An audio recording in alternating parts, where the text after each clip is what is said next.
Good morning everyone, we are from Group 3 consisting of Enrico, Rudy, Alexander, Angelia, Felicia, Febriyani, and Chiaristy will present about Miller Energy.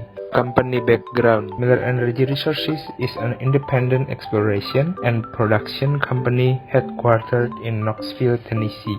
In 1958, Miller has been committed exceeding customer expectation by providing an unmatched level of customer service and local technical support. Miller Energy was founded by John and Dean Miller.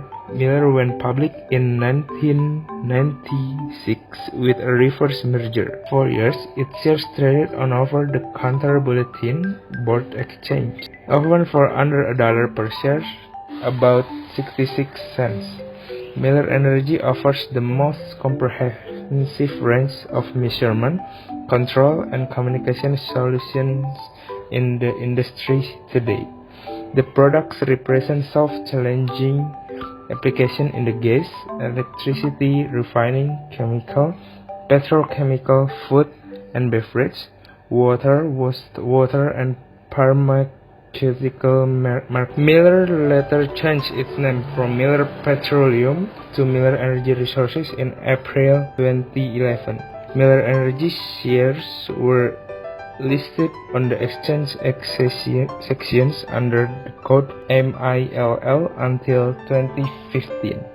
For the 2010 until 2014 fiscal year, Miller Energy reported a total loss of $79 million.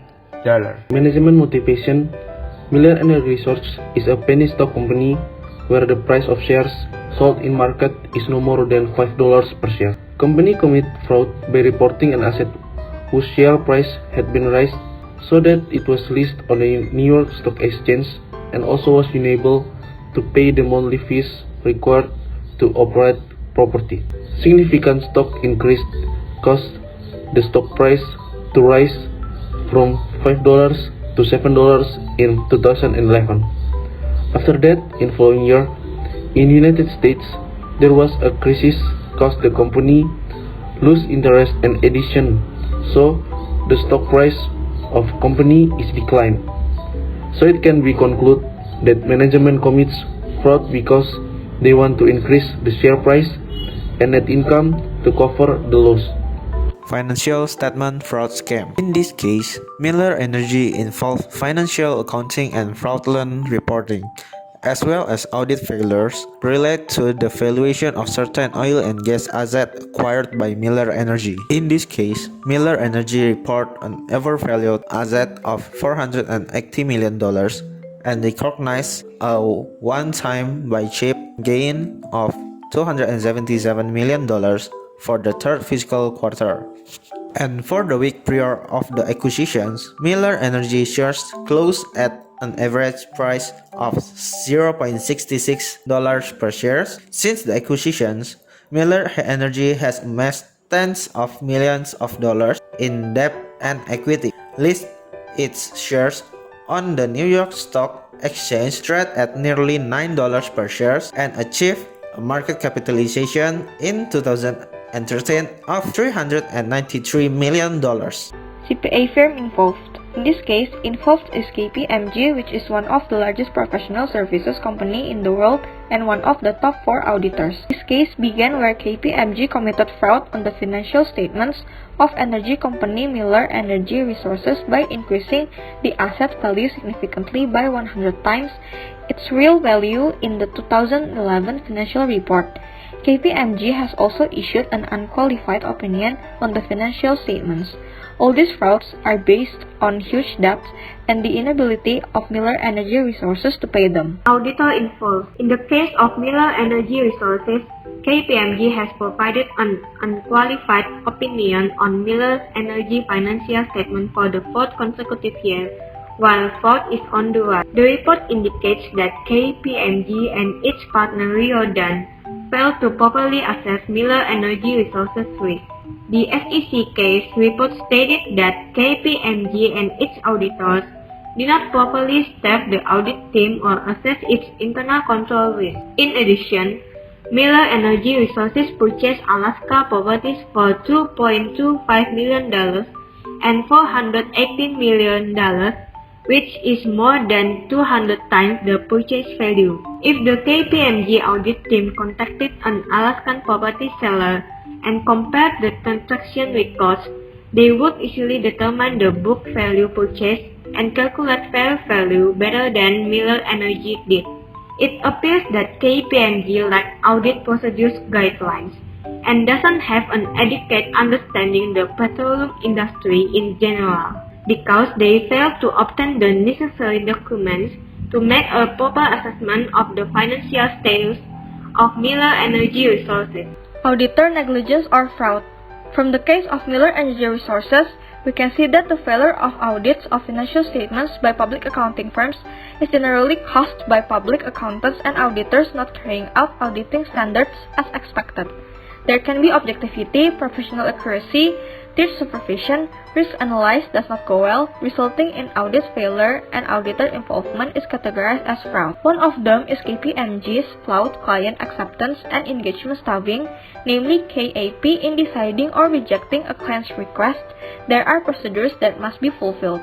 In this case, KPMG does not have clear rules and procedures regarding the acceptance and continuation of clients. KPMG is also considered not good at analyzing Miller's risk, so that KPMG considers Miller to have a moderate risk. In addition, the team deployed by KPMG has no experience in the oil and gas industry. Even Jordan didn't mind either. This results in fewer audit results being issued less reliable. The aftermath. This case has a major impact on public confidence of the public accounting profession. The public began to question the credibility of public accountants. The position of the public accountants as an independent party who provide a fair value option on the financial statement. Not only that, this case identified the low quality of exciting audit. Audit quality is the probability that an auditor provides assurance that the audited financial statements are free from material misstatement. PNG was fined more than $6.2 million or GBP 4.8 million by the Security and Exchange Commission or SEC due to its audit failure on the Miller Energy Resource Company, which had significantly increased the carrying value of its assets by 100 times their real value in the report 2011 year's financial statement. KPMG has also issued an unqualified opinion on the financial statement. PwC has fined GBP 5.1 million and investigated by the Financial Reporting Council in the UK after PwC admitted wrong in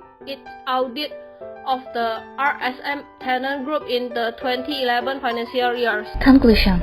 This case involved the professionals who were fired by KPMG and rather than with a review and audit of Miller Energy Resources financial statement. During the year fiscal 2010, Miller Energy acquired an oil and gas interest in the Alaska region with the company estimate of $4.5 million and then report this asset at inflation of $4.8 million in the 2010 fiscal financial statement. The asset violated the terms generally accepted accounting principle and overestimate the fair value of assets of hundreds of millions of dollars. KPMG appointed the company as auditor during fiscal years 2011. Following the years, Miller Energy Resources acquired assets in Alaska and issued an audit report containing an unqualified opinion on Miller Company Energy Resources. Lesson that can be learned from this case is that as an independent KAP and accepting a client should be done carefully and considerately in performing audit procedure must also be carried out in detail and in structured manner lest there be any miss. In addition, in mobilizing the team, the person should also have experience in the field of the company being audited so that there are not errors in risk assessment as well as the other estimation errors that are not in accordance with applicable regulating apply. If the KAP feel unable to audit a company of the risk borne is not proportional to what is obtained, it will be better if KAP refuse the client.